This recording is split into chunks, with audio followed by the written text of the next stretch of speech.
Carroll, ladies and gentlemen, author of Selling Secrets You Can't Afford to Miss. Yeah, so I was an international model for almost 17 years. Yeah, I mean, just a thought that I had, it's not just modeling. I feel like you have to have confidence in any successful thing you do, right? Have to dig deep into what you have and your confidence to even succeed at all and really make it, right? I think I just went for it. I just went for it. I was like, You were tired of faking who you were supposed to be. I was tired of faking who I wanted to be. And I mean, you still have to grow into the person that your successful self. The best ticket to sales, or even just impacting the world, is creating emotion.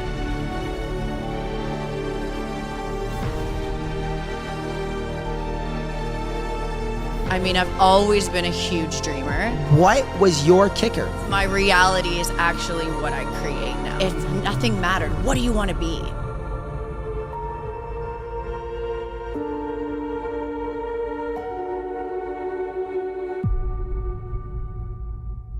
It is living the lifestyle, selling the lifestyle.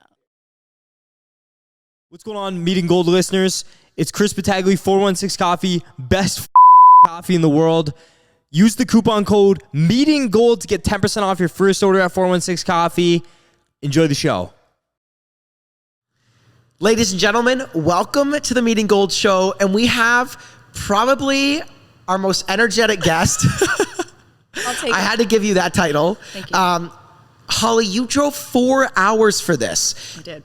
That means a lot. That somebody would drive 4 hours for our show to talk about life, talk about themselves, real estate, what they specialize in, mindset, programming themselves. First of all, I have to also mention, before we move along, Holly Carroll, ladies and gentlemen, author of Selling Secrets You Can't Afford to Miss. Why did you decide to write the book? I decided to write the book to help my clients build credibility and just position myself as a luxury real estate agent. I was going to say, because it's an important thing to have a level of credibility when you are trying to get especially into the luxury world. Yeah. Where was your background before real estate? You were just telling me off camera. Yeah, so I was an international model for almost 17 years. 17? Yeah. When did you start? Well, then we would have to, then the guests might add up the numbers and figure out how old I am. So we're just going to bypass that question. And I actually started very young, so. Yeah, I was going to say, so because we talked about confidence a lot, and we'll get right into the thick of it, because a lot of people struggle with confidence nowadays. Yeah. And the modeling world, because we interviewed another professional model who modeled in Europe. Lauren, right? Yes, Lauren and Sarah Pertula as well. Yep. And both of them said an interesting thing. Both of them did. Is modeling can help you with your confidence if you know how to tap into it. And I found it interesting that you said the same thing, because you've got people looking at you, your body, judging all the time. Yep. Like all the time. And everything that you do is micromanaged. Yep.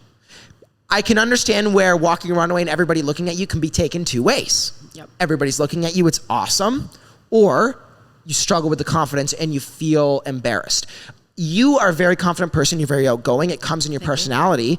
Where did modeling help you and aid you in that process? Yeah, I mean, just a thought that I had, it's not just modeling. I feel like you have to have confidence in any successful thing you do, right? But modeling, you get a lot of rejection. It's way more rejection than it is. So you almost have to dig deep into what you have and your confidence to even succeed at all and really make it, right? So I think that because I had to go through all of that, the judgment, the rejection, it actually helped me further on in my career in real estate. That's interesting. And you made a good point in saying you struggled with embracing that when you first got into real estate. And I think a lot of people struggle with getting into real estate or any career at that. They don't want to embrace who they are. They just want to embrace who they have to be. Exactly. And And I mean, you still have to grow into the person that you know, your successful self. Right. So you still have some growth to do. But the worst thing you could do is try to be somebody else. Like the worst. That'll hinder your growth and hinder your success. And when I started, I did that because I had some people that were older and they were kind of telling me, you know, you shouldn't be posting your modeling pictures. You shouldn't be, you know, you should be this corporate Holly. And it kind of slowed me down a bit, and I tried to be somebody else, and then it wasn't authentic. Right. It didn't show, and then I didn't feel authentic, and then I felt fake, and I wasn't learning, and it totally hindered my growth. I was going to say, so at what point did you realize you had to tap into that? I think I just went for it. You know, I just went for it. I was like... You were tired of faking who you were supposed to be. I was tired of faking who I wanted to be, and I felt confident inside. So I thought, let's just try it and see what happens. The agency definitely helped, the brokerage that I'm with now, because they promote whatever you are. And they really want you to go. It's not like you have to fit this mold. And I feel like some other companies do that. You have to kind of fit this mold, and this is how you be successful. So let's talk about that. We were just talking about the agency. Yeah. And I know that you're getting excited about it because you seem so excited about where the company is headed, not where you're headed.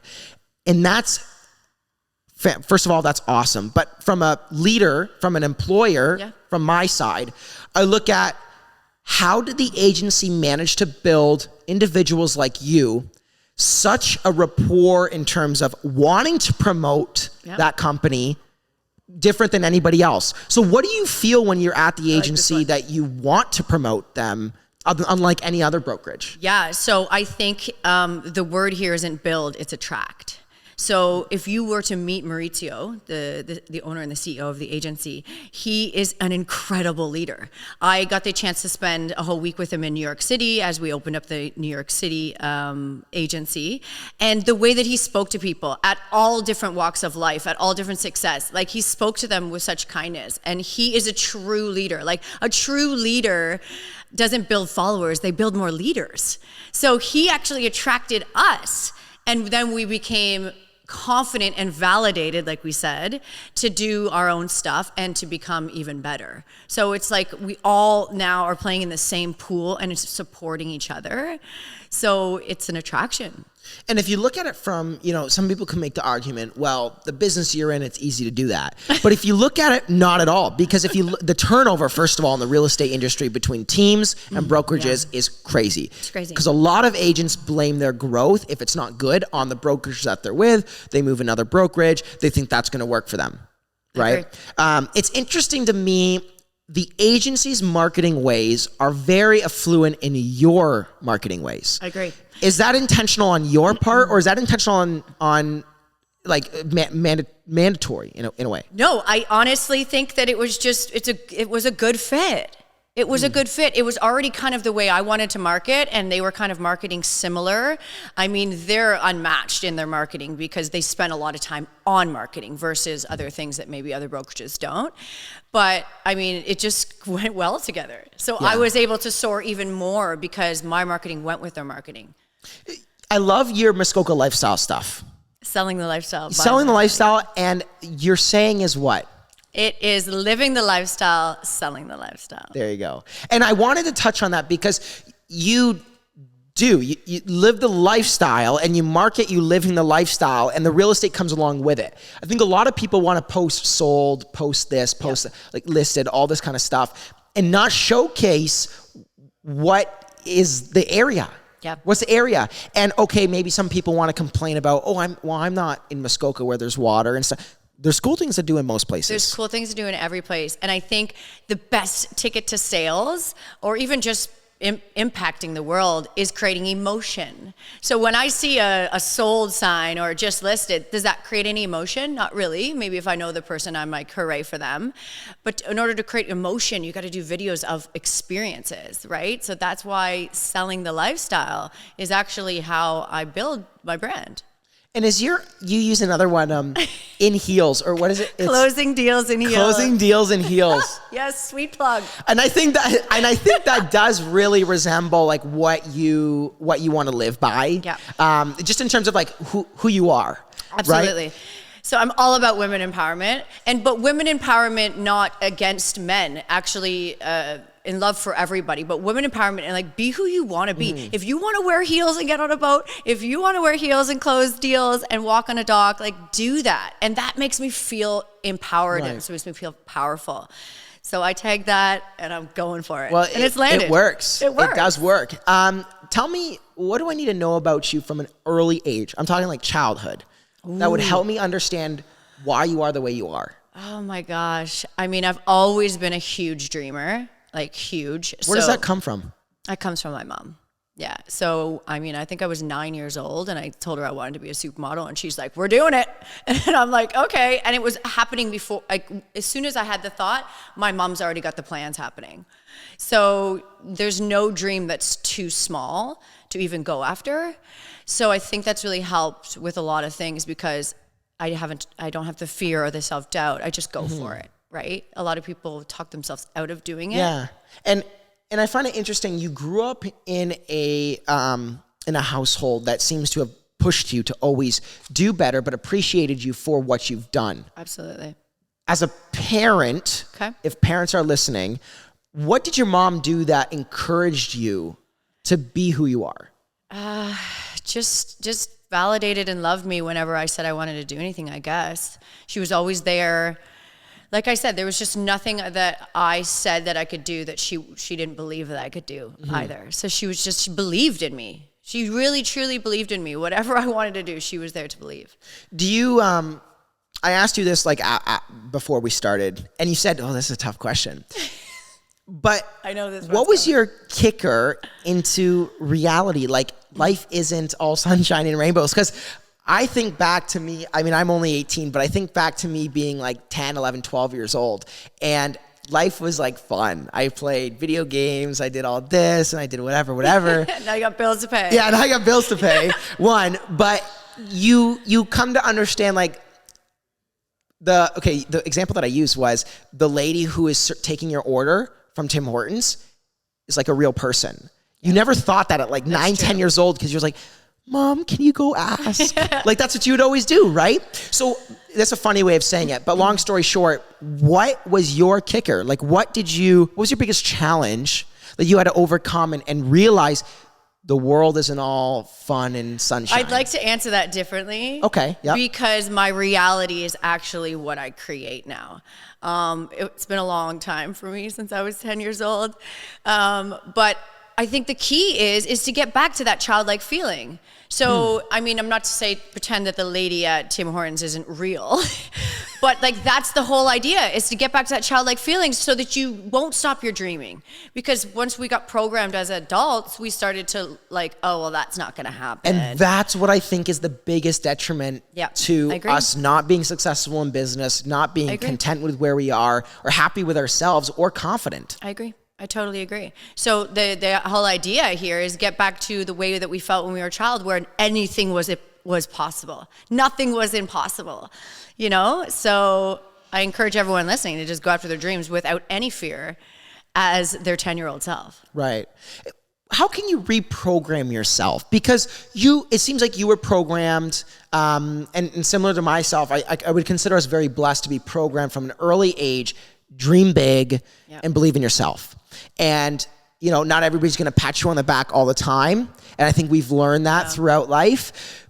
But how can somebody go about, if they're not growing up in a home that encourages them to have big dreams? Absolutely. What can somebody do to reprogram and rethink everything that they can do? It's an incredible question, because most of the time our 3D world actually hinders our dreams or our growth.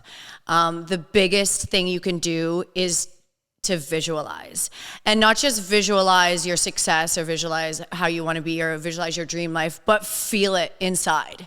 Because if you feel it inside, it sinks in. And then when you wake up from this visualization and see, you know, you may be unsupportive partner, unsupportive parents, then you already have that feeling inside. So it's like, it doesn't really matter as much. Like, I'm not going to let that affect me because I feel already that I'm a successful realtor, that I'm an impactful person. I feel that. So that's one huge thing to do, visualize. And visualize all the time. actually visualizing. So like shutting your eyes, being still, and seeing yourself shake hands with a multimillionaire and close a deal. Like seeing that and then feeling it and smelling the waterfront and like actually being in that moment and being grateful for that moment. Like it's already happened. You were just on a mindset retreat in the Bahamas, and you told me you go to a lot of different retreats. Yes. Where is the benefit in those for you? So this particular retreat was for me to become a vibrational match to the things that I want to attract. And I want to attract luxury and this huge life. So I went on this retreat and we did an exercise, and one of the exercises was like, what if nothing mattered, what do you want to be? And I said, I want to be a international luxury real estate agent. And I don't even know if that's a thing at the time, right? And I found out that the place that we were staying at for $30 million was for sale. Really? Yeah. So I am currently trying to get this listing. My co-lister is actually there today, meeting with the seller again to try and close the deal. Let's hope. Really? But what that retreat did for me was believe that that's possible. So when you get in these environments of luxury, then your body actually remembers that energy. And if it feels good, your body will try and get back to that energy. So if I hadn't have gone to this retreat, and I just stayed at home in the rain, would I have even thought that that's even a possibility? Probably not. So what's something that you are continuously working on? I'm continuously working on how I can help others in the things that I'm already doing. That's a big one for me. So like not trying to do everything all at once, because I think a lot of people try to do that. Huge. And it's so destructive. Me included, you get so wrapped up in 10 things you want to do, and then you get overwhelmed and you just feel like you don't even do one of them. Yep. So how do you stay focused? Meditation's huge for me. So a lot of people have mixed opinions on meditation, Okay. but tell me a little bit about, like, for you, what do you believe in meditation? Well, Why just would you like do you're it? saying, if I have 10 things on the go, I'm 10 steps ahead and I'm not present. And if you're not present and focused with good intentions, you won't even remember what just happened. So I feel like meditation kind of slows you down and kind of realigns you. It doesn't necessarily have to be this huge uplifting spiritual experience. You could just stop for a second. Put your phone down, for heaven's sakes, for a second. Like watch a fire. Like people think meditation is this big thing where I have to put on a monk suit and like put my arms like this. It's not like that. It's just stopping, realigning, and maybe just asking what your focus is and what your purpose is. Putting your phone down. Putting your phone down. Those hard. 4 words, like, it is the hardest thing to do. I know. Because you always want to feel the sense of connection. And I can tell with a personality like yours, because it's similar to mine, you want to feel connected all the time. Yep. So, and I think, at least for me, there's an underlying feeling that you want to avoid by wanting to feel connected all the time. Yep. So for you, what is the emotion that you so dread? There's one thing. For me, it would be loneliness. Okay. I don't want to feel lonely. What would be your emotion? My biggest fear is to not live up to my potential. And not live up. And by living up to your potential, you're helping other people live up to their potential and essentially changing the world. I know that sounds cheesy, but... No, but it's a good way of looking at it, because you're looking at it from a larger scale. When somebody says to you that's not possible, like... It is possible. So was there a point in your life that you felt like your mindset was almost weaker? Yes, to not be able to maintain that belief? Because your confidence is incredible, but I think to build that confidence, you have to take so many hits early on, right? Absolutely. And I mean, I'm confident because I'm excited and I'm happy to be on the show, but there's some times where like I feel riddled with self-doubt and fear, and I have to check in with myself and be like, okay, what am I feeling today? How can I make this better? And that might be like, I'm not going to do a lot today, but just self-love. I might have to check in with myself.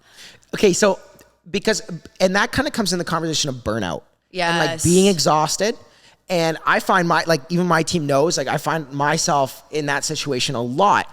And so for me, what I want to ask is, when can you feel like you're going to hit a peak that's going to collapse? Like, when do you feel like you're about to do that? And then how do you get out of that? Like, how do you erase it? That's hard. That's hard because I think we're the same person where we want to succeed so bad that sometimes I feel like I'm not doing enough, which is like a horrible mindset to be in. It really is, because you are enough.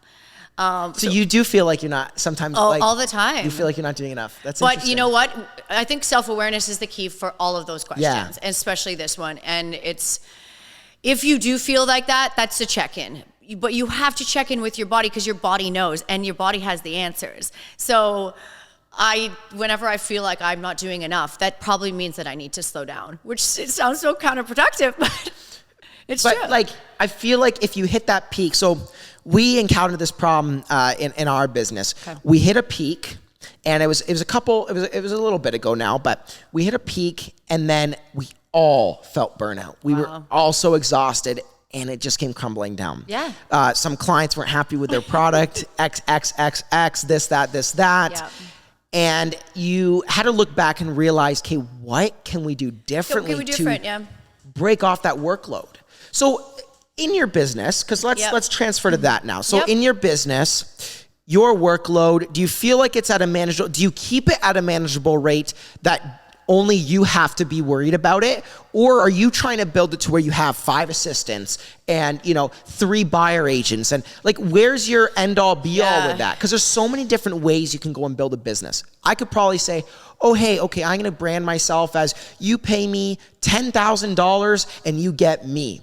Or you pay us way less and you get a whole team and this and that. Like, it's just on how you brand yourself. What is it like for you? Totally. I mean, I think you just have to keep checking in with yourself and seeing what do you want. So like when I got into real estate, obviously I got into real estate because, I wanted to make an impact. It's the vehicle that I got into. I want to be my own boss. But slowly you start to get taken over by real estate. And then you work all the time. Because you're always on the clock. Because you're always on the clock. So I think it's like, I think you need, for one, book your days off, not your days on, and stick to those. That's a big one, because I think you're the same as me, is we are going to run hard and we're not going to stop. So if I have a day off that I promise myself, I have to take that day off. And then that way people won't be upset. My clients won't be upset because I already told them that I have that day off.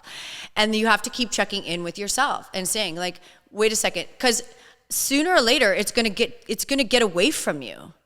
And then and what is your mission statement? Or there's going to get some people in there that are like, they think they know best and they think they know better than you. And then all of a sudden your business is all the way over here and it wasn't why you started. So I think you need to take your days off, check in with yourself, remember why you started, your mission statement, and like who you want to be. Yeah. You make a very good point. Yeah. I think as a person, because as businesses, you have mission statements. Yep. As a person, do you write mission statements? Absolutely. And they should be aligned. Not a lot of aligned. people do that. That's interesting. I don't have a mission statement for myself. Well, you're going to make one. I'm going to now. Well, I find that very interesting that you said that, because I think a lot of people want to think of their business, their clients, their team first before thinking of themselves. Well, what did we start off with? We start off with the agency and the leadership. So if it's full circle. It's full circle, but it's like if you are a great leader, which means that you are a great person, right, and you're fulfilling your person, then your company will just be good and you're going to attract more leaders. So I think actually just by talking to this, I got a huge download. I think it's more important to work on yourself than it is to work on your business. Yeah. And we got to know this. And it's so hard to live by. I know. But I appreciate that. Yeah, and I think if you keep it in the back and you take minimal steps to do so, you will 1,000,000% be better than the day you were before. And that's really what the goal is. It is what the How goal do you is. be better than the day before? Yep. Right? Okay, so we talked about marketing. I want to come back because we kind of touched on the agency again, and being a luxury agent. Yes. How do you add credibility to what you do? Because you talk a lot about, for example, the book, right? Yes. When you go to an open house and you give your clients this book, Holly, you wrote a book? Yeah. I got to read it now. That's credibility. Yeah. What are some other things that you think people can do to build credibility in getting inside of the luxury space? I think you need to be around other luxury real estate agents living the luxury. Yes. I love to go to charity events, big time luxury charity events, because I'm around those people that are giving back, which is also good, but are also heavy luxury people. So similar to your personality. Similar to my personality, exactly. I was actually thinking about this the other day. Sorry, I'm jumping this question. No, you're good. But somebody asked me, like, how do you get leads? And I go, why don't we go a step further and think about what kind of leads do you want? What kind of clients do you want? Because like right away you're like, oh, I want rich, wealthy clients. Oh yeah, of course. But rich, wealthy clients sometimes can be hard to work with. So I think you need to add on, I want rich, wealthy clients that give back, that want to be kind and impactful. So that's interesting. So when somebody asks, how do you get leads? Think about what the leads you want, because then you'll attract those leads and the things that you want to do. And then go even further, and I'm going to go back to the luxury thing. Yeah. Go even further, but are you the client that you want to attract? Because if we're thinking about vibrational matches here, if you become the client that you want, then you don't have to chase them, you just attract them. So when it comes to being a luxury agent, I have to become luxury. Whether that means, driving my Bentley, even though it's a Jeep on the way here. Jeeps are nice. Jeeps are nice. We're not going to... Or it's drinking... Or drinking, we're not going to dish Jeeps. Yeah. Or drinking wine out of a wine glass, or working out of high-end hotels. Like, embody luxury, so essentially you attract these clients. So when there's yeah, it does. Now I want to ask you a tougher question. This saying, fake it till you make it. Yes. Do you think that's true? I don't like those words. Like how it's chosen. Because I was going to say it doesn't align with what you're saying, but it's a similar idea. I think embodiment and feeling is the secret. So it's not faking it, because it's you're actually already successful within. So I don't have to fake being successful. I just have to tap into it and then become it. So faking it, that's a bad word, and it's all about language and communication, right? So instead of faking it till you make it, become it and attract it. Because you write that down. Yeah, I have to. Where does your confidence come from? A lot of growth and healing.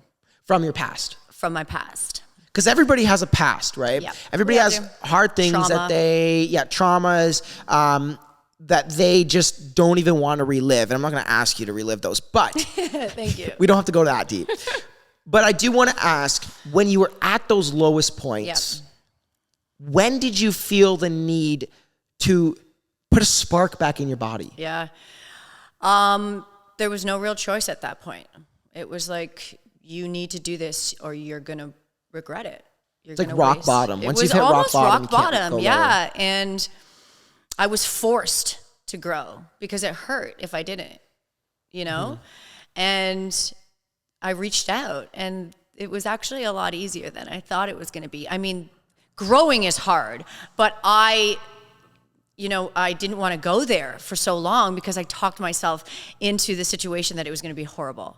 And it wasn't that bad. I mean, we all have to grow anyways, so just do it, Yeah. And it's interesting because even in some of the relationships that I've had in the past with different people, different individuals, especially like business relationships, if we're going to talk about business, you look at how everybody's different. And as you start to be more you attract the people that you want to work with because you're marketing you, and those people feel like, oh, hey, listen, Holly, I'm going to invite you to an event because I like you. I know. Not the, oh, Holly, I'm going to invite you to an event because I want to get something out of you, but you're not my personality. Like, it's because I genuinely want to. Like, I want to help this person. And that's what I found interesting when you said you go to charity events, but luxury, sponsored charity events, because you found people that are living where you want to live and to act what you act on. So like charity. Exactly. Genuinely want to support that. Absolutely. And like originally when I got into real estate, of course, like I saw money and I saw that was success, but I could have followed the people that were being successful, but not exactly doing it the authentic way that I would want to do it. So it's important to be around the people that are not only have what you want, but are also embodying how you want to be. So I asked you this question. We do these street interviews. Yes. And I kind of disguised it because I wanted to ask you this question. Okay. What is your goal in life? My goal in life is to make a huge impact and help people shine their light. So I've had this conversation with some people close to me about impact. Yep. And, you know, some people want to make impact with one or two people really deeply. Yep. Some people want to make impact on a stage in front of 1 million people. Maybe it won't be as deep as the one-on-one, Yep. but it's certainly impact. Where do you want to make your impact? Impact is everything I do. So it's a ripple effect between this podcast. It's a ripple effect to the people that are watching this podcast. It's also on stage. So my impact does not have any limit. Right. But it's in everything I do. It's integrity as well. So I would love to speak on stage. I have spoken on stage. But also it's everything. It's the Tim Hortons drive-through lady. It's the ripple effect. Yeah. It's impact. You make them feel confident in themselves. Yeah, and heard and seen. I think that's huge. So I want to ask you, this is kind of a side topic. Okay. But it's about the agency. Okay. They just got this show. Yes. What's it called again? It's called Buying Beverly Hills. Buying. I was going to say, is it Selling Beverly Hills or Buying Beverly Hills? But I didn't want to butcher it. So I'm glad you asked that. So what's this Buying Beverly Hills? Like, what's the goal behind it? So it's Buying Beverly Hills. It's all about the agency and their team. So Maurizio's team and the other people that are in the office on Netflix. But I did hear a rumor. I'm not even sure if I'm allowed to say this. Go for it. But I did hear a rumor that we may have got the rights to go other places. So I don't know where those places will be, but I'm throwing it on the universe right now that it will be Muskoka. So reality TV. Yep. It's a big one. It's a big one. It's a big convo that's being had all over the place. Yeah. Do you want people knowing every little thing about you? There's benefits and there's negatives. I know, it's a scary one because who's in charge? That's the thing. So I feel like we need to really co-create this and not let somebody that doesn't have integrity or just kind of wants to use you in charge, because you could ruin your career. Yeah. If someone sees me as this, pretty real estate agent and that's where they want to portray me, and I've been going on these podcasts talking about impact and integrity and proximity, I could sewer myself. It's completely batting everything you've preached. Because that's actually an interesting point. You look at like Selling Sunset, who kind of pioneered the real estate side of like drama. Yeah. And now you see they're focusing more on drama. And for example, people like Carroll are being... I know. Are mad that it's now all it's becoming is drama.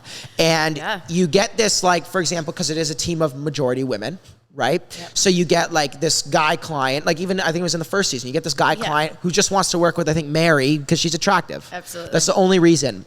And I'm sure that happens in so many places. I'm sure so many people deal with that. But on a show in front of millions of people, what's your comfort level with stuff like that? Well, I just think that there was so much more to that story that we could have portrayed. I think that women watching that might be now scared to get into real estate.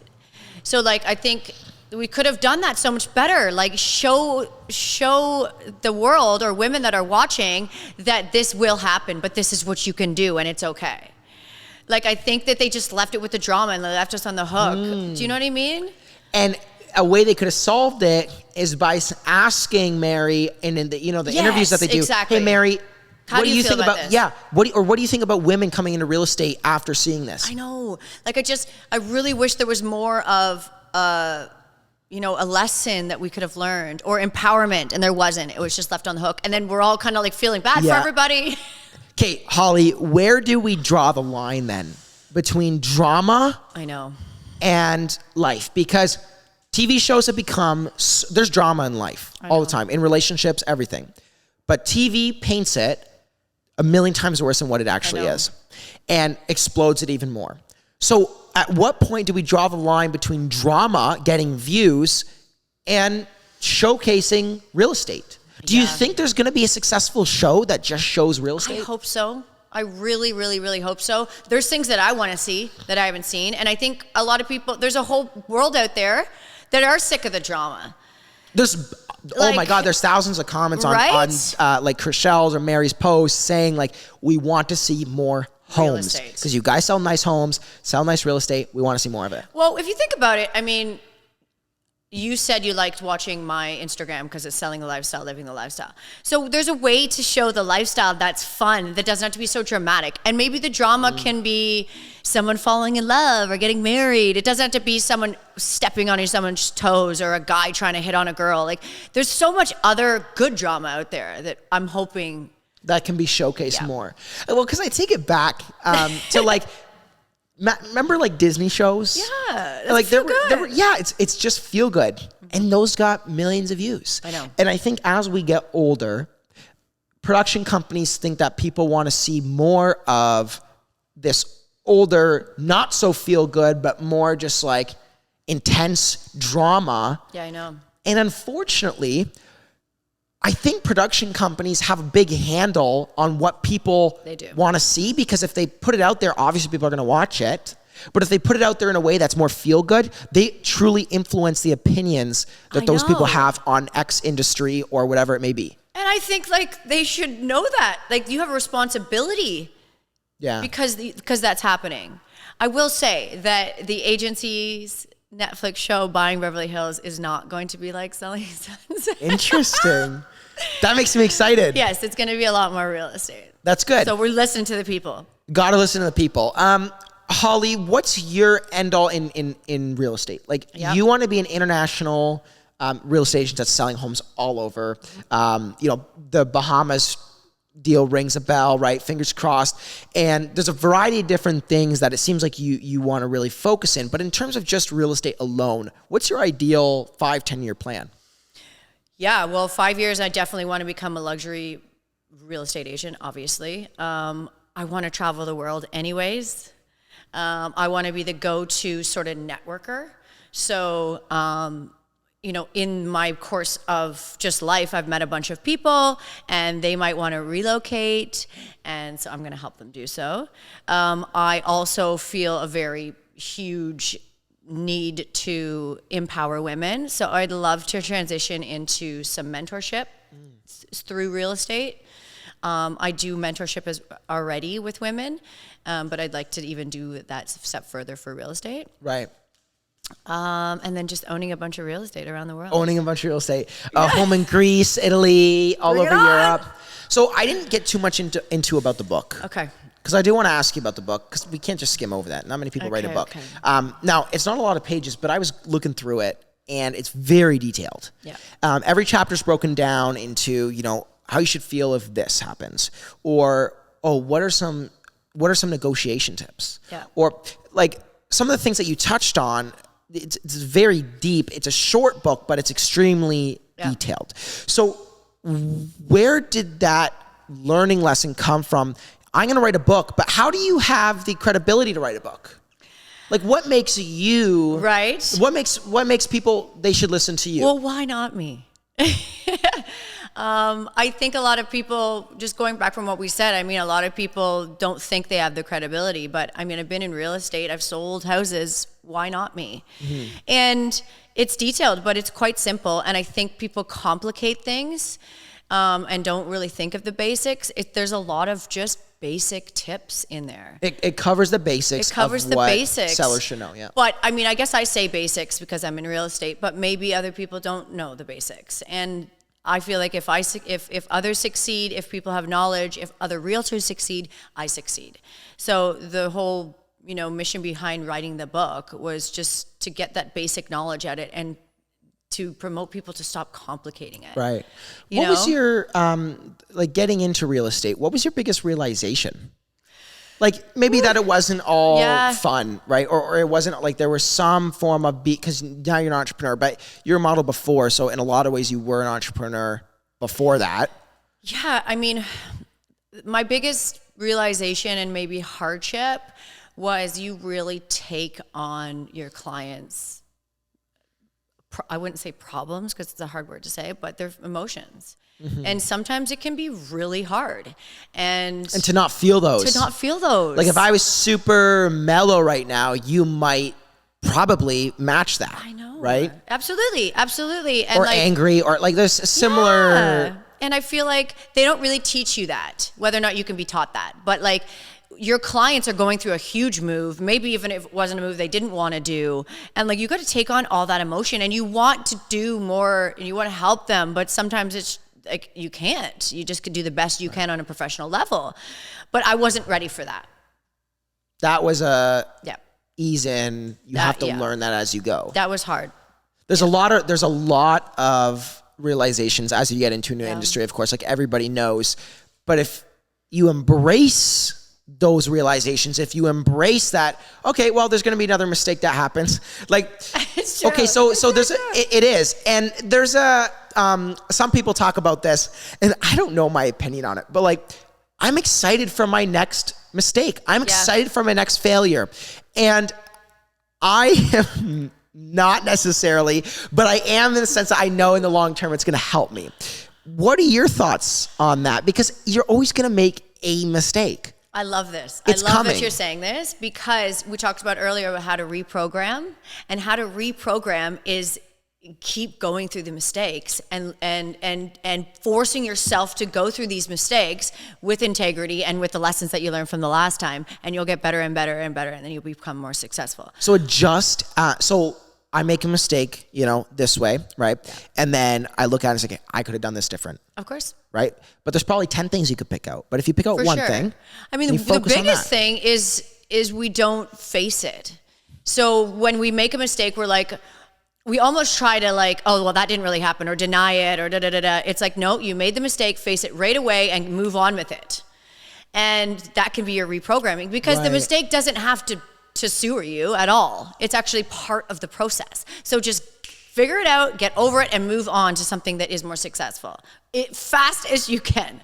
I actually had a pretty big mistake. Can we touch on it? We're not going to say it. Okay, that's fine. It's too soon. But it was something that I kind of misled. And it's, as you can tell, that's not really my style. It wasn't a big deal, but it hit. And I thought, oh, can I try and weasel my way out of this and maybe talk to this person, maybe talk to this person? And I thought, no. You just have to face it. You just have to face it, fess up. And it worked out really well. Wow. So I know. And I think like, because I've had similar mistakes before where you are almost just like crippled by the feeling of having to tell them. I know. I had so much anxiety. I was going to say, so how do you handle that conversation? I literally just ripped off the Band-Aid, and I just said, okay, so this is it, right? This is what happened. And I was prepared to, they might be upset to take shit. You could say that. You could say that. And I got a little shit, but then I was like, okay, you know what? But this is life. Like, we're still learning. We're still human, and it's okay, And then a couple of days later, I even got an apology for how much shit I got. Really? And I was like, wow, thank you. Like, wow. So you got the shit, but then you got an apology for it because of how you handled it. Because I've handled it. Because, and hours before I actually made the phone call, I was like, oh, maybe I can make this right, and maybe, da-da-da-da-da. And I'm like, Holly, like, don't put your hands in this anymore. That goes a lot into ego. Everybody has an ego. Yep.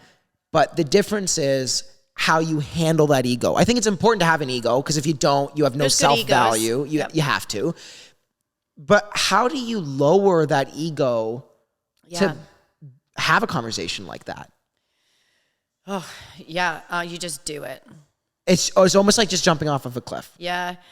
I think you have to be prepared for what might happen, but know that it's just one mistake on the grand scheme of things. You're still a wonderful person So I think the biggest thing is just believe in yourself. You made a mistake, own up to it, move on.